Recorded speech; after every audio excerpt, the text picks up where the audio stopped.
Hello बच्चों, let's see this question. What is the activation energy of a reaction if its rate doubles when temperatures is raised from 20 degree Celsius to 35 degree Celsius, जहाँ पे R की value दी हुई है आपके पास 8.314 joule पर kelvin पर मोल लेनी है।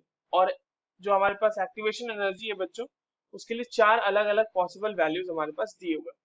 चलिए इस क्वेश्चन को सॉल्व करते हैं और सबसे पहले तो ये देखते हैं कि इस क्वेश्चन को सॉल्व करने के लिए हमारे पास कौन से की कॉन्सेप्ट की जानकारी होनी चाहिए। Temperature temperature dependence of rate of reaction, ठीक है। इससे हम लोग इसको सॉल्व करेंगे।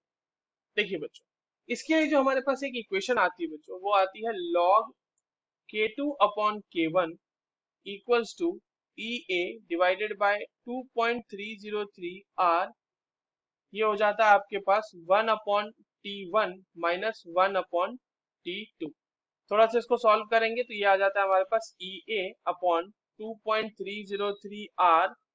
ये हो जाता है T2 minus T1 upon T1 into T2, ठीक है। ये हमारे पास ओवरऑल इक्वेशन आती है। अब देखिए आपसे ये कहा जा रहा है बच्चों कि जो है रेट जो है वो डबल हो जा रहा है, यानी कि K2 जो हो जाएगा वो 2 इंटू K1 हो जाएगा। और आपके पास टेम्परेचर दिया हुआ है, टेम्परेचर T1 है 20 डिग्री सेल्सियस, इसमें आप 273 ऐड कर दो तो ये कितना हो जाएगा, ये हो जाएगा 20 हाँ 293 केल्विन हो जाएगा ये हमारे पास। और T2 हमारे पास कितना दिया हुआ है 35 डिग्री सेल्सियस, 30, इसको ठीक से लिख लेते हैं 35 डिग्री सेल्सियस। तो ये हो जाएगा 35 plus 273, this will be giving you 308 kelvin. अब बच्चों बस कुछ नहीं करना है, इसमें वैल्यूज को आपको सब्स्टिट्यूट कर देना है। अब हमारे पास जो वैल्यूज है उसको रख देते हैं तो ये हो जाएगा log, देखो log K2 अपॉन K1 करेंगे बच्चों और वहां पे 2K1 रखेंगे तो ये तो log 2 हो जाएगा। तो ये log 2 इज इक्वल्स टू हो जाएगा EA डिवाइडेड बाय 2.303। R की वैल्यू अभी मैं नहीं रख रहा, बाद में रख देंगे इसको। T2 आपके पास है 308 माइनस 293 डिवाइडेड बाय 308 इंटू 293, ठीक है। और यहाँ पर से अब देखिए EA की वैल्यू क्या आ जाएगी हमारे पास, EA की वैल्यू आ जाएगी log 2 into 2.303 into R into 308 into 293 divided by, इसको माइनस करने के बाद कितना आता है बच्चों 15।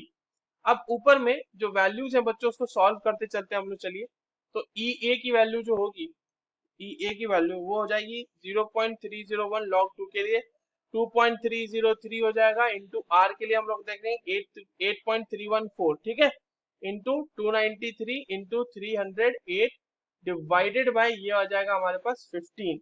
ऊपर वाले टर्म को पूरा का पूरा मल्टीप्लाई करने के बाद ये बच्चों वैल्यू आ जाती है 520,102.32 डिवाइडेड बाय 15। अच्छा ये सारी वैल्यू जो होगी हमारे पास जूल पर मोल में आ रही होगी अभी तक, ठीक है। और ये वैल्यू आ जाएगी आपके पास 34673.5 जूल पर मोल।